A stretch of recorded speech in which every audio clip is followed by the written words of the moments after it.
Assalamualaikum warahmatullahi wabarakatuh. Sahabat calon pengantin yang berbahagia, pernikahan adalah awal perjalanan panjang yang penuh doa dan harapan.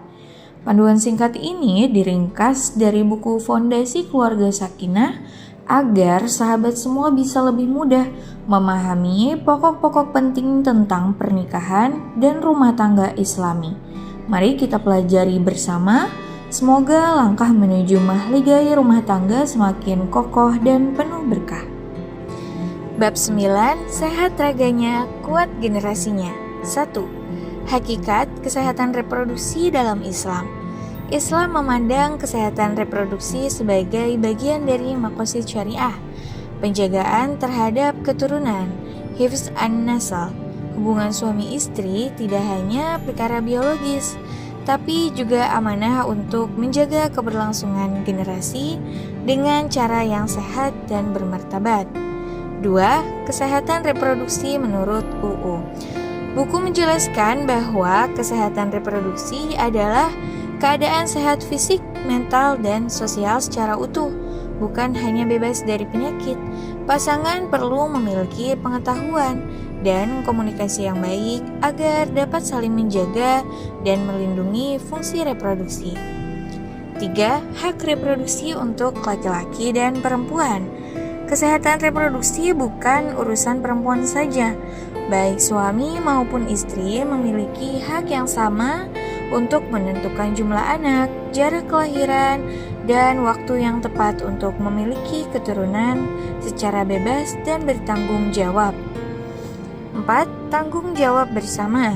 Suami perlu memahami peran reproduksi istri yang lebih kompleks, mendukung kesehatan istri selama kehamilan, persalinan, dan menyusui bukan hanya kewajiban moral, tapi bentuk kasih sayang dan tanggung jawab sebagai pasangan. 5. Menjaga kesehatan organ reproduksi. Buku memberikan panduan praktis. Laki-laki dianjurkan menjaga kebersihan organ, tidak memakai celana yang terlalu ketat, dan menjauhi rokok serta alkohol. Perempuan diimbau menjaga kebersihan, memeriksa payudara secara rutin, dan melakukan deteksi dini kanker serviks atau IVA test. Semua ini demi menjaga kesuburan dan mencegah penyakit menular. 6. Hak seksual yang setara. Hubungan suami istri harus berdasarkan penghargaan dan kerelaan bersama. Tak boleh ada pemaksaan, ancaman, atau kekerasan dalam hubungan seksual. Keduanya memiliki hak yang sama untuk mendapatkan kenikmatan dan kenyamanan. 7. Perencanaan kehamilan. Buku menekankan pentingnya kehamilan yang direncanakan, diinginkan, dan dijaga dengan baik. Perencanaan kehamilan membantu pasangan memastikan kesiapan fisik, mental, dan ekonomi untuk menyambut buah hati yang sehat. 8. Anak adalah amanah dan ikhtiar. Anak adalah rezeki dari Allah, tapi juga amanah besar. Membangun generasi berkualitas berarti mempersiapkan anak yang kuat, cerdas, berdaya, dan bertakwa. Bukan hanya dari segi fisik, tapi juga moral dan spiritual. 9. Persiapan kelahiran yang sehat. Langkah awal menuju generasi berkualitas dimulai dari kehamilan yang sehat. Asupan gizi ibu harus terpenuhi agar janin tumbuh optimal dan terhindar dari resiko stunting. 10. Waspada stunting. Stunting bukan hanya tentang tubuh pendek, tapi juga keterlambatan perkembangan fisik dan mental akibat kekurangan gizi jangka panjang. Karena pasangan perlu memperhatikan nutrisi sejak masa kehamilan. 11. Lingkungan keluarga yang sehat. Kualitas anak sangat ditentukan oleh pola asuh dan keteladanan orang tua. Anak belajar dari apa yang ia lihat, bukan hanya dari apa yang ia dengar.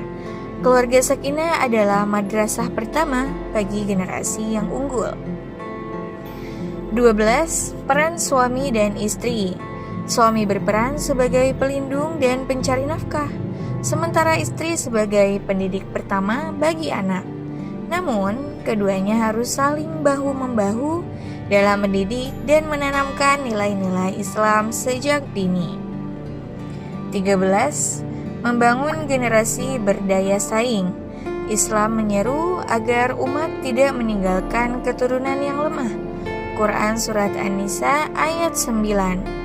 Maka orang tua perlu menanamkan karakter, tanggung jawab, dan ilmu agar anak siap menghadapi tantangan zaman dengan iman. Simpan konten ini agar bisa dibaca ulang kapan saja.